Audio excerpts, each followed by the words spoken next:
კიდევ ერთხელ მოგესალმებით პოსტივის საინფორმაციო სამსახური აგრძელებს თქვენთვის მუშაობას მე ლევან წუწუნავა ვარ. თბილისში საჯარო სერვისების გაეროს ფორუმი იწყება ღონისძიების საქართველოში ჩატარება იმ წარმატებული რეფორმების საერთაშორისო აღიარებაა, რომლებსაც ჩვენი ქვეყანა ხელმისაწვდომი და ეფექტიანი საჯარო სერვისების განვითარებისათვის უკვე წლებია ახორციელებს. ფორუმის 3 დღის განმავლობაში გაგრძელდება მონაწილეები ისეთ საკითხებზე იმშელებენ, როგორებიცაა ციფრული ტრანსფორმაცია, ხელოვნური ინტელექტის პასუხისმგებლიანი გამოყენება, მონაცემთა დაცვა, ინკლუზიური მმართველობა, კორუფციასთან ბრძოლა, მოქალაქეთა ჩართულობის გაძლიერება და საჯარო სერვისების ხელმისაწვდომობის გაუმჯობესება. ფორუმი გაიხსნება იუსტიციის მინისტრის და გაეროს გენერალ-მდივნის სიტყვებით და მთავარი მოხსენებელი იქნება პრემიერ-მინისტრი ბატონი ირაკლი კობახიძე. შემდეგ 3 დღიანი ღონისძიება გაგრძელდება ძალიან ინტენსიურ რეჟიმში, როგორც პლენარული სესიების სახით, ასევე სამუშაო ჯგუფებში.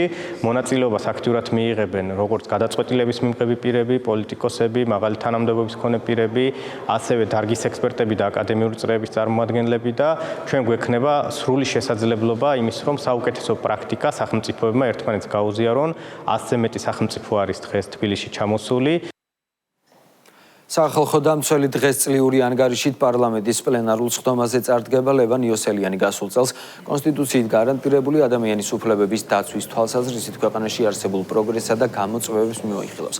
ომბუდსმენის ანგარიში პარლამენტის ადამიანის უფლებათა დაცვისა და სამოქალაქო ინტეგრაციის კომიტეტმა უკვე მოისმინა. როგორც საკანონმდებლო ორგანოში განმარტავენ, კანონმდებლები გაცემული დასაბუთებული რეკომენდაციების შესრულებას უზრუნველყოფენ. ანგარიშს ჩვენ საპარლამენტო გაფართოებულ რეჟიმში, სასესიო რეჟიმში განვიხილავთ. რა თქმა უნდა, ჩვენთვის საინტერესო არის რა პრობლემებს აფიქსირებს სახალხო დამცველი, იმით უფრო როდესაც ჩვენ ხედავთ, რომ ამ პრობლემების პოლიტიზირება ნამდვილად არ ხდება და პარლამენტის და შესაბამისი კომიტეტის მხრიდან ყოველთვის ადეკვატურად არის აღქმული რეკომენდაცია, რომელიც ჩვენი ხალხის და ადამიანის უფლებების გაუმჯობესებას მიემართება. ამიტომ რა თქმა უნდა, დიდი სიამოვნებით მოვისმენთ და მივიღებთ რეკომენდაციებს. ზოგადად ყოველ წელს ვითვალისწინებთ ხოლმე სახალხო დამცველის ანგარიში მოცემულ რეკომენდაციებს, რა თქმა უნდა, ეს სრულ რეკომენდაციებს არ ეხება ხოლმე. ამ შემთხვევაში, რა თქმა უნდა, იქნება გათვალისწინებული ის მიმართულებები, რომელიც რელევანტურია და რასაც ჩვენ ლოგიკურად მივიჩნევთ და გაიცემა რეკომენდაციები სხვადასხვა უწყებებზე, შემდეგ მონიტორინგს გაუწევთ ამ ყველაფრის აღსრულებას. არის იქ ისეთი საკითხები, რომელიც ჩვენ მიგვაჩნია, რომ არის არაგონივრული. პარლამენტის პლენარულ სხდომაზე დეპუტატები დღეს ადმინისტრაციულ სამართალდარღვევათა კოდექსში შესატან ცვლილებებს პირველი მოსმენით განიხილავენ. კანონპროექტით სიჩქარის გადაჭარბებისთვის დადგენილი ჯარიმები მცირდება და დიფერენცირებული ხდება. კერძოდ 15 კმ/სთ-ზე მეტი, მაგრამ არა უმეტეს 30 კმ/სთ-ით სიჩქარის გადაჭარბებისთვის ჯარიმა 100 ლარის ნაცვლად 50 ლარით განისაზღვრება. 40 კმ/სთ-დან 50 კმ/სთ-მდე სიჩქარის გადაჭარბება კი 300 ლარის ნაცვლად პირის 100 ლარით დაჯარიმებას გამოიწვევს. უცვლელი რჩება და 300 ლარი იქნება ჯარიმა 50 კმ/სთ-ზე მეტი სიჩქარის გადაჭარბებისთვის. გარდა ამისა, კანონპროექტით ახლებურად განისაზღვრება პასუხისმგებლობა საგზაო სატრანსპორტო შემთხვევისას მწვანე ნარგავების დაზიანებასა და თვითნებურ განადგურებაზე. აღნიშნული ქმედების ჩადენისთვის ჯარიმა 2000 ლარის ნაცვლად 500 ლარი იქნება. კანონპროექტი პარლამენტში დაჩქარებული წესით განიხილება.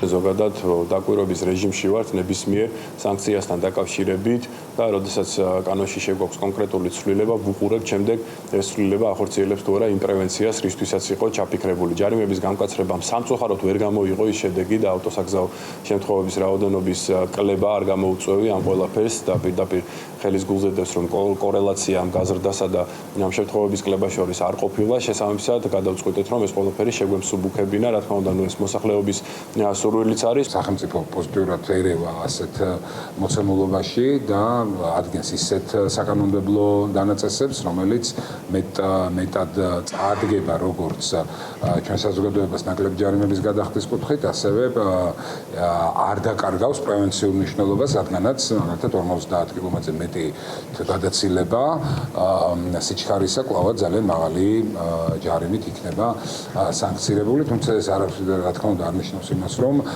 სახელმწიფოს მიდგომები იყოს ცუდად აღქმული საზოგადოების მიერ და პირიქით გახშირდეს ავტოსატრანსპორტო შემთხვევა. აქ არის ძალიან მნიშვნელოვანი ჩვენი საზოგადოების თვითშეგნება.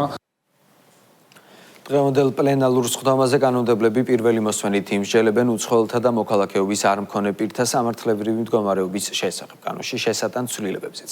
შინაგან საქმეთა სამინისტროს მიერ მომზადებული საკანონმდებლო ინიციატივის მიზანი უცხოელების საქართველოში შემოსვლის, ცხოვრებისა და ქვეყნიდან გაძევების წესების უფრო მკაფიოდ განსაზღვრა და გამარტივებაა. კანონპროექტით სახელმწიფო ფიქციურ ქორწინებებსა და სასწავლო ვიზების არამიზნობრივ გამოყენებას სისხლის სამართლებრივ კონტროლს უწესებს. იქმნება უცხოელთა ერთიანი რეესტრიც, როგორც საპარლამენტო უმრავლესობაში განმარტავენ ინიცირებული კანონპროექტი სახელმწიფოს ეფექტიანი პასუხია იმ გლობალურ გამოწვევაზე, რასაც უკანონო მიგრაცია და მასთან ბრძოლა წარმოადგენს.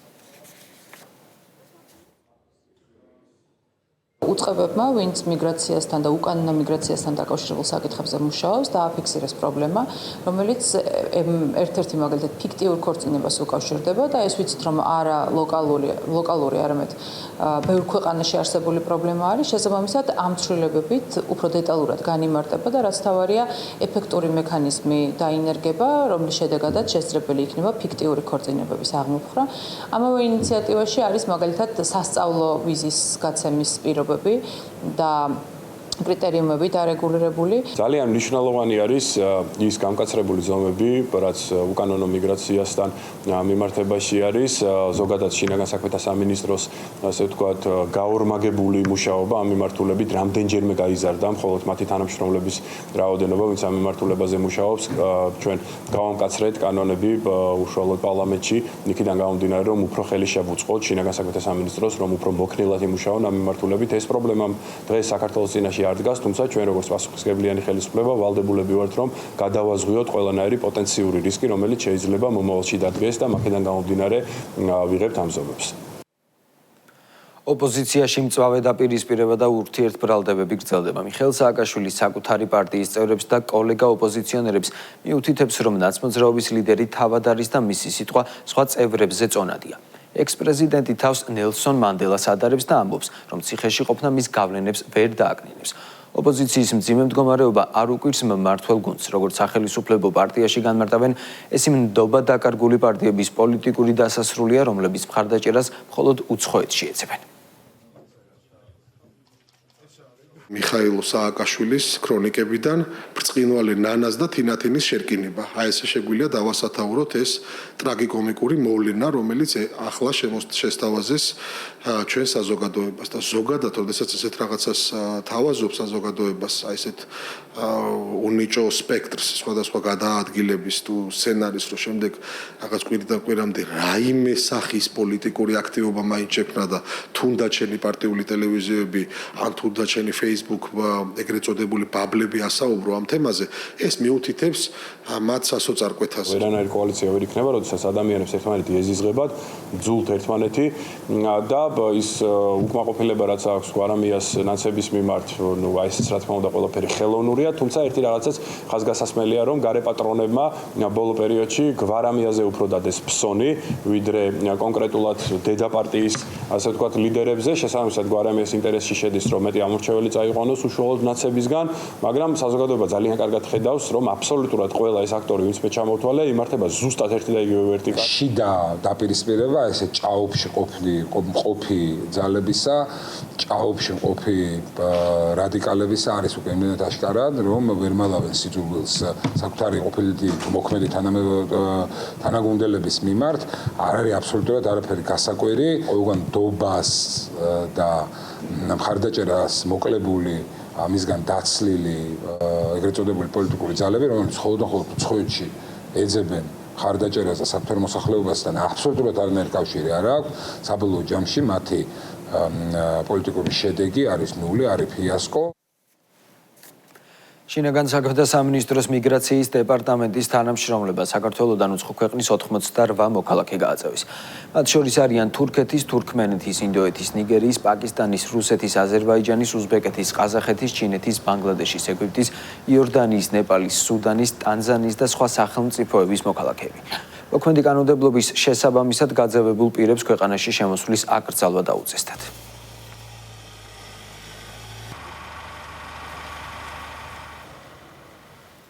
შინაგან საქმეთა სამინისტროს თბილისის პოლიციის დეპარტამენტის ვაკე საბურთალოს მთავარი სამმართველოს თანამშრომლებმა კუსტარული ნარკოლაბორატორია აღმოაჩინეს და ნარკოდანაშაულის ბრალდებით ყაზახეთის რესპუბლიკის 2 მოქალაქე დააკავეს. გამოძიებით დადგინდა, რომ ბრალდებულები შემდგომი რეალიზაციის მიზნით დროებით საცხოვრებელ სახლში მოწყობილ ეგრეთ წოდებულ ლაბორატორიაში ნარკოტიკულ საშუალებებს ამზადებდნენ და ყიდდნენ. ნივთმტკიცებად ამოღებულია 20 კილოგრამამდე სხვადასხვა სახის ნარკოტიკული საშუალება, ასევე მისი კუსტარულად დამზადებისა და დაფასოებისთვის საჭირო მასალები. დანაშაული 20 წლამდე ან უვადო თავისუფლების აღკვეთას ითვალისწინებს.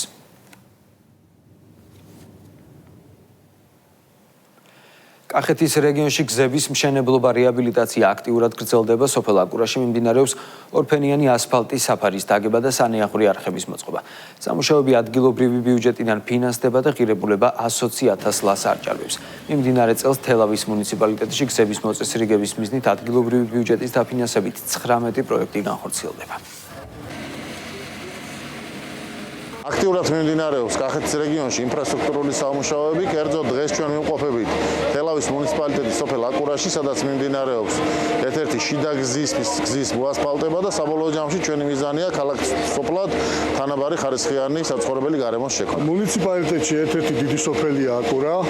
ამ ეტაპზე მიმდინარეობს ერთ-ერთი შიდა საუკუნო გზის მოწყობა, რომლის დასრულების შემდგომ მოსახლეობას გაუადვილდება გადაადგილება და გახდება უფრო კომფორტული. ახმეტის მუნიციპალიტეტში ილტოს სათავე ნაგებობის გადასასვლელი ხიდის მშენებლობა იწყება. არსებული ხიდი ავარიულ მდგომარეობაშია და მნიშვნელოვანი დაზიანების გამო მისი აღდგენა მიზანშეწონილი არ არის, რის გამოც პროექტის ფარგლებში დაგეგმილია ხიდის დემონტაჟი და ახლის მოწყობა. სამუშაოები მიმდინარე წლის დეკემბერში დასრულდება.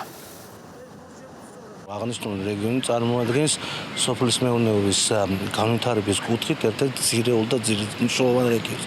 სწორედ ამიტომ მე როცა აქვს კახეთის რეგიონში ბევრი პროექტი წელს გასახორციელებული და დაგეგმილი, ამჟამად ვიმყოფებით ერთ-ერთ ობიექტზე, რომელიც წარმოადგენს ილტოს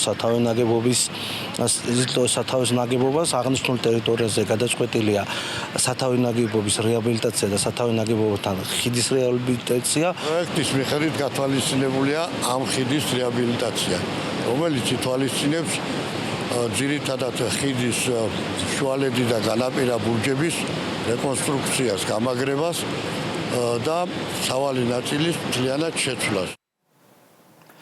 შენი იდეა ტყისთვის გარემოს დაცვითი ინფორმაციისა და განათლების ცენტრის მიერ ორგანიზებული კონკურსი დასრულდა. პროექტი მიზნად ისახა და ახალგაზრდების ჩართულობას ტყის დაცვასა და გარემოს დაცვითი გამოწვევების გადაჭრის მიმართულებით კონკურსში მონაწილეობა აღმოსავლეთ საქართველოს სკოლების მე-9-12 კლასის მოსწავლეებმა მიიღეს, რომლებმაც ტყის აღდგენის მიმართულებით საკუთარი იდეები ინდივიდუალურად წარადგინეს. კონკურსის გამარჯვებულები სპეციალური ჟიურის მიერ გამოვლინდნენ, მათ სასაჩუქრე ვაუჩერები და სერტიფიკატები გადაეცათ. ძალიან მნიშვნელოვანი პროექტი იყო აღნიშნული, რომელსაც ჩართულები იყვნენ ჩვენი სამინისტროს ტყის პოლიტიკის დეპარტამენტის ექსპერტები. მოსწავლეებს მთელი საქართველოდან მე-9, მე-10, მე-11 კლასიდან შეეძლოთ მონაწილეობა მიიღოთ აღნიშნულ კონკურსში და წარმოედგინათ თავიანთი ინოვაციური იდეები სატყეო სექტორთან დაკავშირებით. მოსწავლეებს ასევე საშუალება ჰქონდათ ლაგოდეხის დაცულ ტერიტორიაზე თავად გაცნობოდნენ ტყის ეკოსისტემას, შეხვედროდნენ რეინჯერს და ერთი დღე გაეტარებინათ როგორც რეინჯერთან, ასევე მეტყევესთან ერთად. მიყვარს ძალიან ბუნება, ტყეები, მიყვარს ხეების მოვლა. ამან განაპირობა ის, რომ მივიღე მონაწილეობა და დავინტერესდი ამ პროექტის საერთოდ. ვიყავით გუშინ ლაგოდეხის დაცულ ტერიტორიებზე, სადაც შევხვდით რეინჯერებს, რომლებმაც გაგვაცნეს ბევრი საინტერესო ინფორმაცია და ახალი ინფორმაცია. ამ წუთებში საჯარო სერვისების გაეროს ფორუმი იწყება, ღონისძიების გახსნას პირდაპირ ეთერში გთავაზობთ.